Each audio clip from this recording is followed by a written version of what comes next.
Kā labāk izprast sevi, emocijas un attiecības ar apkārtējiem, saruna par geštaltterapiju un mentālās veselības nozīmi ikdienas dzīvē. Baltijas psihoterapijas institūts, izglītības organizācija Geštalta pieejas, psihoterapeitiski orientētas prakses un palīdzošo profesiju speciālistu profesionālās attīstības jomā.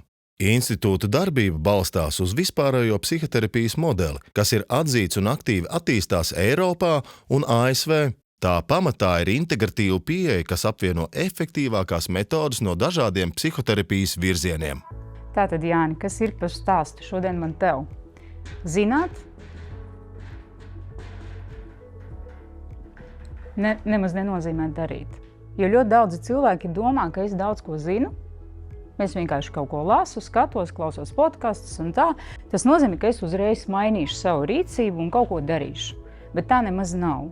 Tā ir lielāka kļūda. Un tad, kā notiek tas, kad cilvēki zina un dara. Tā viņi var arī ietekmēt savu mentālo veselību, arī būt laimīgāki, priecīgāki un dzīvot ilgāk arī iespējams un būt veselīgāki. Es tagad izstāstīšu to savu redzējumu, kā tas notiek. Tātad, ir tāda trepīte, kur šeit augšā ir rīcības maiņa. Un lai mums mainītos rīcība, vienalga, lai mēs kļūtu mentāli veselīgāk, lai mēs mazāk dusmotos, lai mēs cienītu sevi, citus, lai mēs kontrolētu savu uzvedību un tā tālāk, mums jābūt tā, lai mums mainās rīcība. Jo mēs gribam, lai mums un mūsu bērniem un apkārtējiem mainās rīcība. Rīcība mainīsies gadījumā, ja mēs uzņēmāmies atbildību. Bet atbildību mēs uzņemamies gadījumā, ja mums notiek apzinātība. Un par apzinātību mēs šodien runāsim. Jo apzinātības procesu ļoti daudzi cilvēki ļoti daudz zina par šo, bet nedara. Un es gribu tev uzzīmēt šo procesu, kā notiek apzinātības process ar to geštalta prizmu. Jo geštalta ir psihoterapijas veids, kā strādāt ar cilvēkiem. Lūk, tātad, kur ir cilvēks, kā mēs esam uzbūvēti. Un mūsu psihi dalās 3 daļās. Mums ir apziņa šeit kaut kur, un apziņā glabājās informācija, kastītes ir plus vai mīnus zīme ar emocijām, un apziņā glabājas tā informācija, par ko mēs tagad ar tevi varētu brīvi parunāt. Piemēram, kā tevi sauc, kā tev iet, kā tev šis rīts sācies, ja? Vienkārši, ko tu gribi, kāds tev ir noskaņojums, tu par to ar mani tagad brīvi varētu parunāt. Tev nevajag aizdomāties, tev nevajag meditēt, tev nevajag iet pie kouča, lai domātu, jā, kā es tagad uzvedos. Nekas tam līdzīgs, tu uzreiz vari ar mani parunāt. Ja? Tālāk mums vēl ir zemapziņa. Zemapziņa. Ja? Uzreiz var saprast, apzinātības šeit nav, jo te glabājas kaut kas ir zem apziņas. Ja? Zemapziņā arī glabājās informācija ar plus vai mīnus zīmi. Šeit dzīvo emocijas šajās te kastītes, bet šeit glabājās informācija par visu mūsu laiku, kopš dzimšanās, un par šo informāciju mēs uzreiz ar tevi parunāt nevaram ātri. Es varu tev pajautāt, piemēram, kā tev gāja skolā, tu varbūt uzreiz man atbildēs, bet ir cilvēki, kuri atbild, zini kā, Ina, es neatceros. Piemēram, no 5. līdz 7. klasē es neko neatceros. Es stāstu tev reālus gadījumus, un tad ir jautājums, kas notika. Cilvēks atcerās, kurā skolā viņš mācījās, bet viņš neko neatcerās, kas tur notika. Tātad tur glabājas kaut kāda informācija, par kuru cilvēks ar mani uzreiz parunāt nevar, un arī ar citiem. Vēl ir 3. līmenis, tā ir bezapziņa.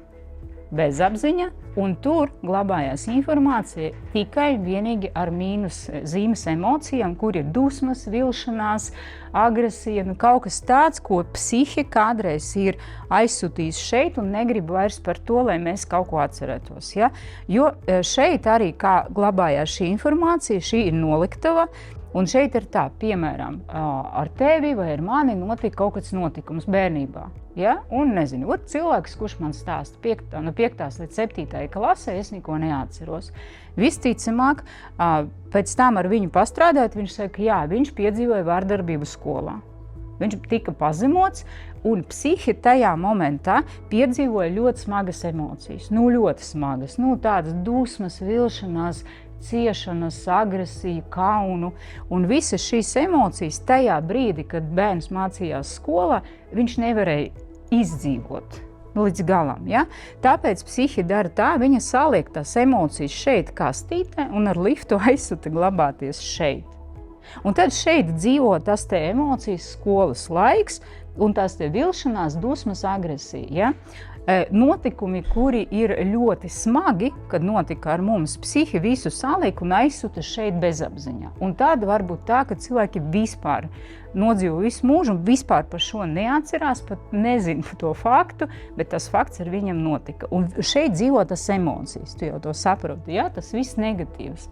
Un stāsts par apzinātību ir kāds, kad cilvēks apzinās tikai gadījumā, tad, kad visas šīs emocijas no šejienes tieši otrādi ar liftu pacelsies augšā šeit apziņā, tā kastīte atversies vaļā un izventilēsies, ja tu izdzīvosi visas tās emocijas, kas bija vilšanas, dusmas, kauns, agresija, pa īstām, tā kā tas būtu noticis tad, tur skolas laikā. Un apzinātības process, tad psihe uzskatīs, ka notika apzinātības process, jo es izdzīvoju šo visu.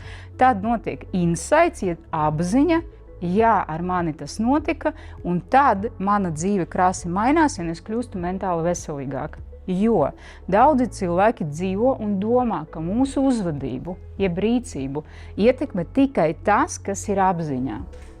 Ja? Nu, piemēram, es apzinos tagad par sevi, un es šādi arī uzvedos. Īstenībā mums ir aklā zona, visa šī, un es šo saucu par tarakāniem, kuri dzīvo kastītēs, un viņi ietekmē mūsu uzvedību un arī mentālo veselību. Jo kā mēs uzvedāmies, varbūt esi dzirdējis par afekta stāvokli, tad, kad es pēkšņi ignorēju cilvēkus, un es nevaru izskaidrot, kas notiek. Vai es, piemēram, esmu dusmīga pēkšņi, jā, vai es esmu agresīva, bet es nevaru izskaidrot, kāpēc, un es pēc tam ļoti nožēloju un sabojāju attiecības ar cilvēkiem. Izrādās, kad ir kāds tarakāns šeit dzīvo kastītē, es par viņu pat neatceros, jo psihi iztuma visu šo informāciju, un es to nezinu. Un kā es šo visu varu uzzināt? Cilvēkiem ir vajadzīgs cilvēks, pat cik šī ir aklā zona, es nemaz nepiefiksēju šo, ko es daru. Es to izstāstīšu vienu piemēru, un lai es to zinātu, man vajag, lai cits cilvēks man pateiktu atgriezienisko saiti par to, kad, piemēram, Inna, tu esi agresīva, vai Inna, tu ignorē. Es šo varu arī nepiefiksēt. Un tā es dzīvoju un bojāju attiecības ar citiem, nemaz par to nezinot. Mums vajag, lai citi cilvēki mums pasaka kritiku. Nu to, nē, ar to atgriezienisko saiti. Un kāpēc mēs nemākam uztvert to, jo mēs baidamies, jo tas var uzreiz pacelt mums šo kastīti, mums jāizdzīvo šīs, mēs negribam ar šo satikties, jā. Un otrais, tie, kuri saka kritiku, pirmie dabū ko uzreiz? Sitienu. Un tāpēc, ka tu dabū sitienu, tu arī negribi teikt kritiku. Un tā mūsu mentāla veselība, sabiedrība ir tāda, kāda viņa ir. Jo apzinātības process, tā ir atslēga mentālajai veselībai. Ja mēs ventilējam šo, ja, tad mēs kļūstam mentāli veselīgāki. Jo šeit ir vajadzīgi speciālisti, noteikti psihoterapeiti, jo psihi neatdos šīs kastes parastam cilvēkam. Un parasti, kā mēs sarežģītā brīdī reaģējam uz problēmu, fight, flight, freeze. Ja, vai nu mēs gribam aizmukt prom no problēmas, un tad mūsu mentāla veselība neuzlabojās. Vai nu mēs gribam sastingt frīzi, izvairīties, vai nu mēs gribam cīnīties. Nekas no šīm trīs lietām nestrādā. Bet šeit mēs varam tikt galā viens ar otru. Mēs varam vienkārši dot viens otram atgriezienisko saiti, un kastītes jau sāks pacelties šeit un izventilēties. Kas ir tās mentāli veselīgs cilvēks? Man liekas, ka tas ir autentisks cilvēks, kurš nav tikai laimīgs vai dzīves priecīgs. Tas ir tas, kurš, ja viņam ir skumi, tad viņš to apzinās, viņš saka, man tagad ir skumi. Ja viņš ir dusmīgs, viņš var atnākt un pateikt, es tagad dusmojos. Tā ir sevis apziņa. Jā, tas ir sevis apziņa. Ziniet, tā mana galvenā ziņa ir tāda, ka terapija jau kļūst kultūras daļa sabiedrības. Un es nesaku obligāti visiem jāiet pie terapeitiem, jo ir stāsts tāds, ka mēs viens otram varam palīdzēt. Saprotiet, tā ir tā galvenā ziņa. Bet tikai tad, kad mēs uzprasāmies uz kritiku, mēs rūpējamies par savu resursu, lai kastītes vispār atpakotos, jo psihi neatdos, ja mēs neesam resursā. Ja mums nav enerģijas, mēs nevaram šo izdzīvot. Viņi tā arī turpinās un ietekmēs mūsu dzīvi, mēs afekta stāvokli, bet šādi te uzvedīsimies tad, kad mums to nevajag darīt.